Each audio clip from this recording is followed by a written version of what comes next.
1961 dowry prohibition act இருந்தது.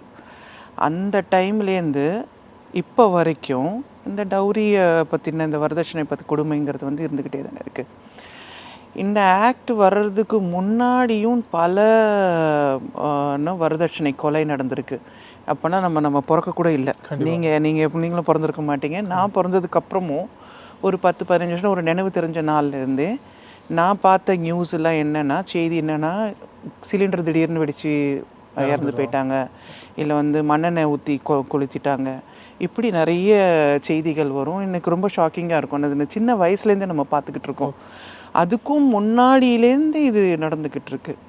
ஆனால் இந்த ஆக்ட் வந்ததுக்கப்புறமும் இப்போ எப்படி இருக்குது அப்படின்னா, வரதட்சணை அப்படிங்கிற அந்த வார்த்தையை வந்து வேறு மாதிரியாக மாற்றி இன்னமும் வரதட்சணைன்றதை கொடுத்துக்கிட்டோ வாங்கிக்கிட்டோ இருக்கிறாங்க.